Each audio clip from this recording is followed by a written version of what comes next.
Abstract Essay, where ideas take shape, thoughts find depth, and every conversation explores the art of thinking beyond the obvious. And today I have my special guest. He's a CEO of Cookie Dough Bliss, serial entrepreneur, scaling sweet ideas, baseball and business and cookie dough. Proud husband of 20 plus years, and of course, dad to three awesome kids. None other than Mr. Uri Geva. Thank you so much for having me. Welcome, Mr. Uri on Abstract Essay. And can you please introduce more about yourself that I miss? I think you covered a lot. I've done a lot of things in my entrepreneur journey, and currently excited to build a brand called Cookie Dough Bliss and Creamery here in the U.S. and looking to take it and continue to take it nationwide. And in between all that, trying to be a good husband, a good dad, and a good business partner. Indeed. And thank you so much for sharing your knowledge and wisdom to the world. Mr. Uri, thank you. And today let's talk about the power of core values, building culture that survives scandals, setbacks, and success. So tell us, many companies have values framed in the lobby, but they are often generic. What is the tangible difference between a value that is merely stated and one that is truly lived, especially during crisis? I think that all we do is win is one of our core values that has been carried over from every single business. And I believe the core values are really important that they tie into the founders. That way, you're not trying to become something that the business is, but you're shaping the business to be part of who you are as a person. Myself, my business partner, we're all very competitive people. We like sports, we like winning. And so one of the core values we created was all we do is win. And be it in our baseball team called the Brazos Valley Bombers, a minor league baseball team with fireworks on Friday night and Kids Zone and all those wonderful things for people to enjoy. One of the core values, all we do is win. We win for our fans, we win for our sponsors, we win for our interns, we win for our players and coaches and our community in general to make sure that we have a great place. And if you really tie into that, and the same is applicable with Cookie Dough Bliss, we win for our customers at the end of the day, having a blissful moment at any of our stores or enjoying our cookie dough if they bought it online. We win for our franchisees, and we win for our investors and the general communities that we have these wonderful little sweet dessert spaces. And so, as we look at a core value, if you are going through a crisis, if you can identify with that core value, then you're doing something wonderful because it's easy to use that to re-reflect, say, okay, why am I doing this? What is going on? What are the challenges? How do we go through them, knowing that and remembering that we want to win for all the people that are involved in the enterprise, from our fans to each other and on the leadership team. Interesting, Mr. Uri. How did you identify your core values? Was it top down directive, a collaborative process, or did they emerge from a foundational story or crisis? So I think core values, like you said, there's a lot of different ways to derive to them. One of the things that we did was a really neat exercise where you identify 3 to 4 people that you would want in your bunker as you go towards any challenge. And so each member of our leadership team wrote down 2 to 3 to 4 or 5 people that we admire in business and life in general. And the next set of questions are, what are some of the characteristics that that person might have? And so again, you start writing that down and you start narrowing it down, right? You get a bunch of 3 to 5 people in a room. Everybody has 3 to 5 people, so it adds up to a lot of people and a lot of concepts of what made those people successful. Why do you look up to them?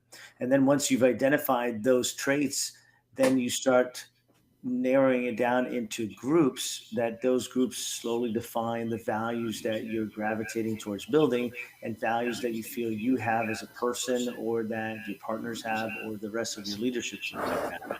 And so once you've done this exercise, the next step after that is to really hone it down to a catchword or a catchphrase or a sentence. All we do is win, one team, one dream, make it happen, extreme ownership. And then you add the story behind that. What does it mean to do all we do is win? What does it mean extreme ownership? Or what does it mean make it happen? And so once you've added those things to from people to core traits or characteristics or activities, to then sentences that kind of sum it up into, bullets. And of course you have to narrow things down. And so it's a great exercise, and it takes hours and hours and hours. It's not something that you snap your fingers and you get down to good understanding of what those core values are. And then once you have the core values, it's about what is that story that everybody on the team can gravitate to. Mr. Uri, what is your simple, practical litmus test for determining if a potential decision or hire is truly aligned with your core values, especially when it's financially tempting to look the other way? Well, it's always easy to look the other way, right? And sometimes we make decisions because also not just financially easier, but time, right? Sometimes we make decisions because we have to make a decision, or we feel we have to make a decision right there at that moment. And I think that sometimes pausing, reflecting back, going, what is the goal? What is the goal of this decision?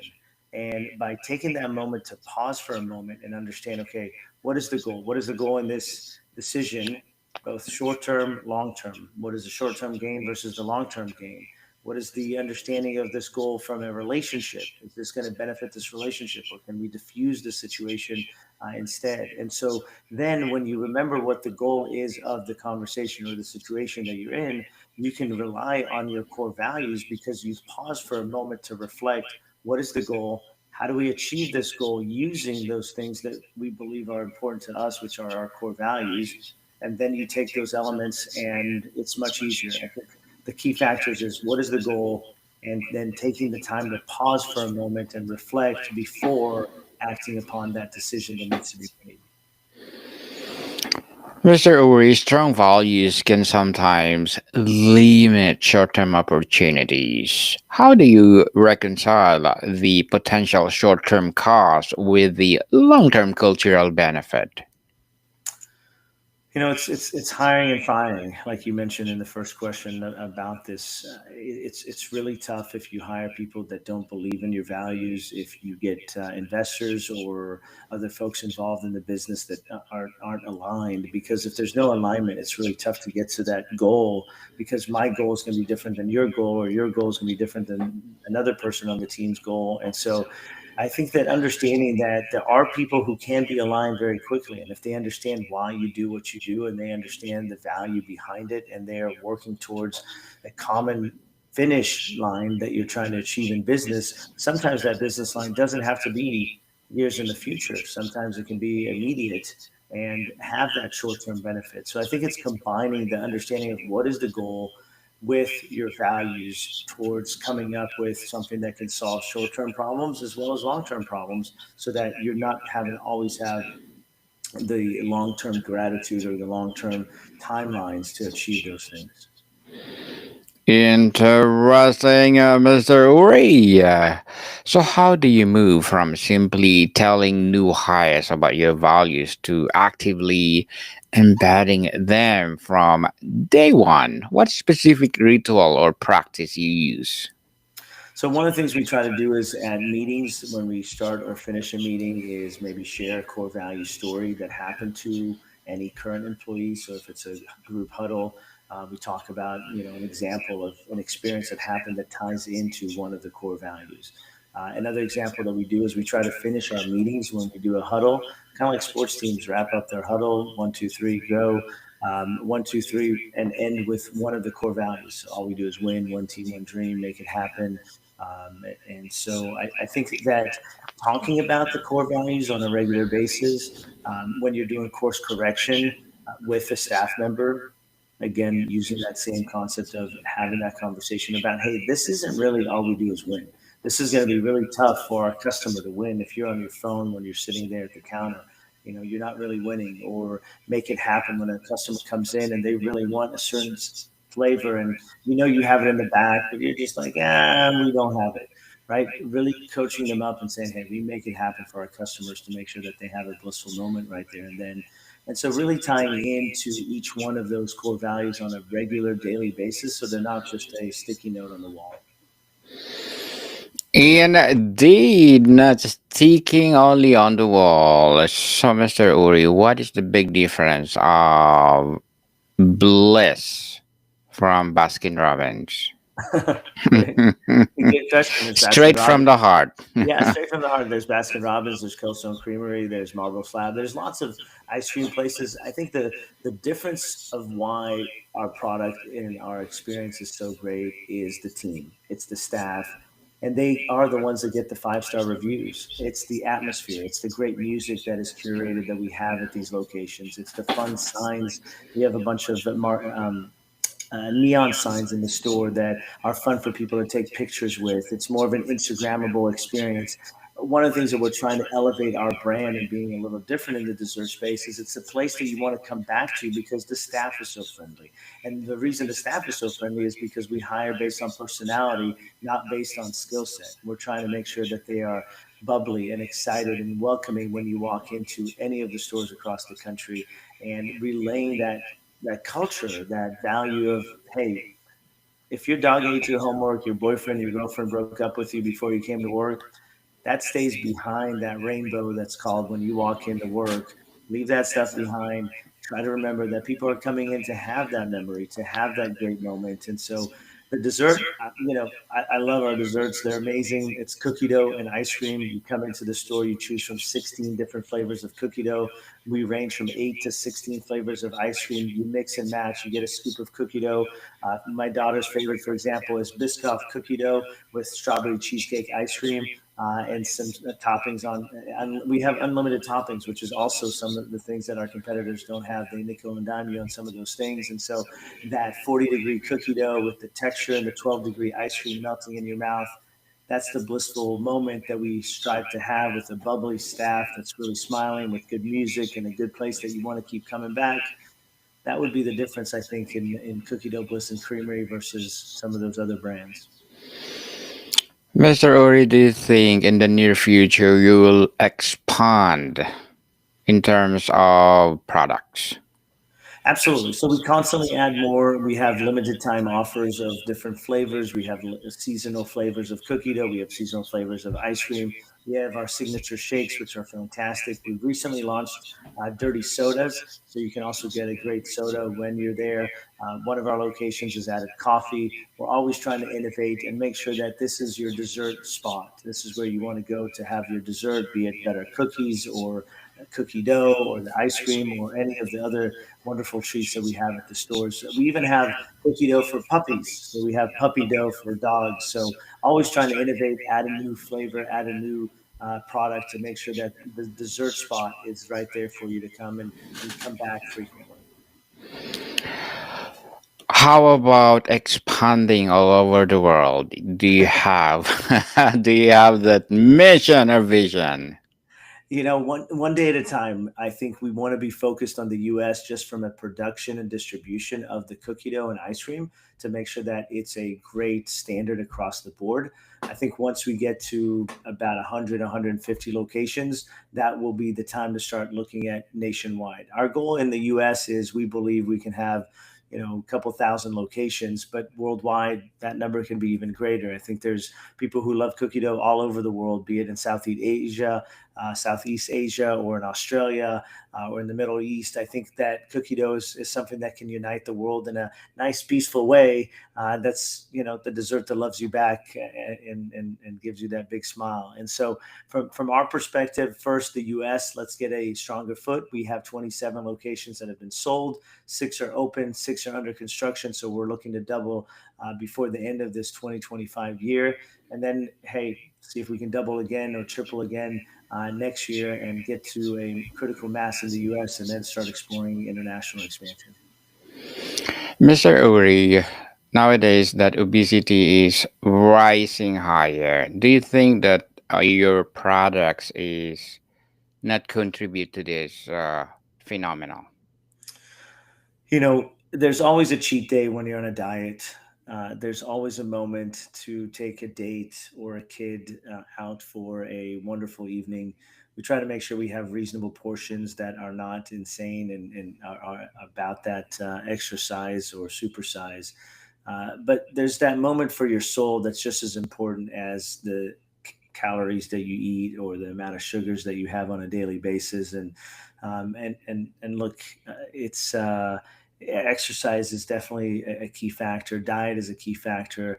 We want people to be healthy and smiling, but some of that health comes from also making sure that your heart and your mental health is there. And there's something special about going on a date or taking your grandkid or your kiddo to a spot that has great music and a good smiling staff. And that 15 minutes at a dessert shop could really make the day or make the week or make the month for someone.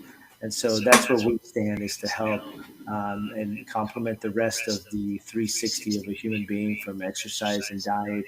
But we want to make sure that their mental health is supported by something fun and sweet and good for their heart. Indeed, it's priceless, people, priceless. So, Mr. Uri, let's talk about unsurviving scandals and setbacks.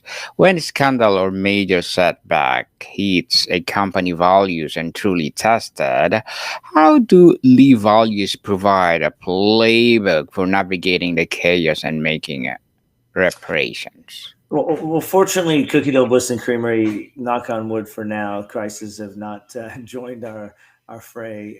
But as an entrepreneur and a serial one, they've always been there in the past. And I think that, again, remembering what is the long term goal of that business or that venture that you're on or the journey that you're on. In this case here, we want to build a franchise system that's franchisee first, that's taking care of our franchisees, that gives them stock options and our hand is not in the cookie jar, no pun intended. Every step of the way we try to make sure that our franchisees have the best opportunities for success. But crisis comes, and crises are things, you get knocked down. Some people might look at one crisis as a massive one, and other might look at the same crisis as a small one. At the end of the day, it's to understand everybody on the team, everybody that is working hard towards that finish line, whatever that goal is. In our case, we want to be the most recognizable dessert brand in America with worldwide reach into the future and hundreds of stores of happy and successful franchisees. As long as we remember that, if and when a crisis come about, we just need to go back to that focus of what is that core value, what is the goal, what is the mission of what we're trying to build.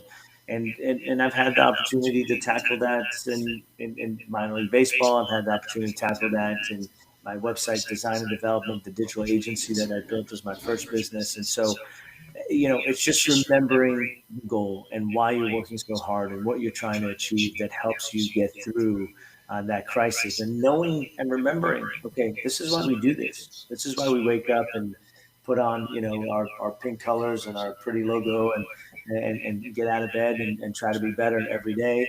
And in other business, the same crisis might have occurred, and you're thinking to yourself, how do I solve this? And I think the best advice I would give anybody at any moment of challenge, and it doesn't have to be a crisis, we all face challenges every day, is to pause and not react and really go back and say, why am I stressing out?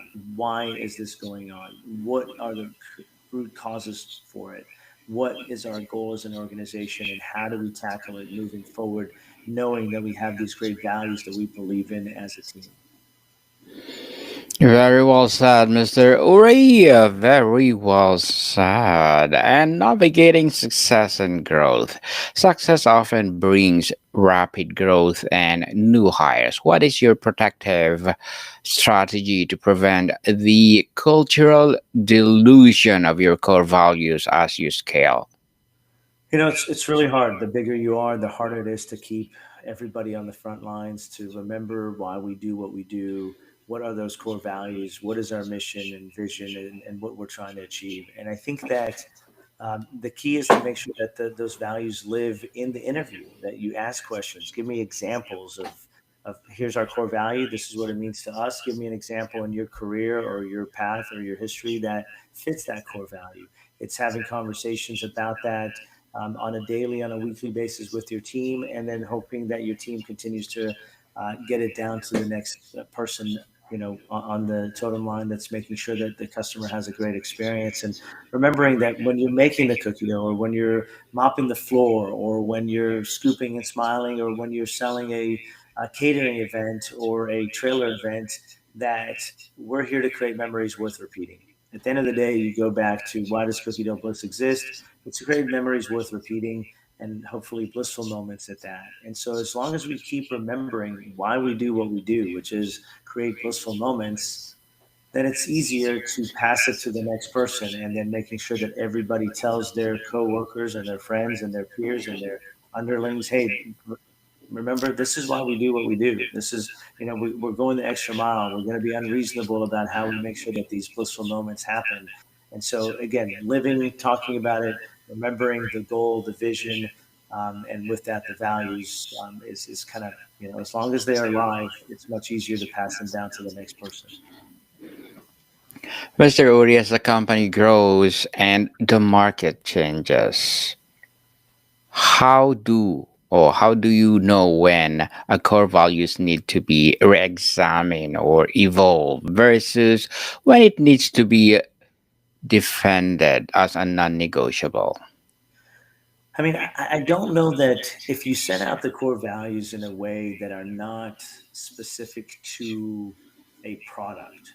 So, if you said one team, one dream for cookie dough, that might be something that you would have to evaluate as the dessert offerings continue to expand and change and grow and move around.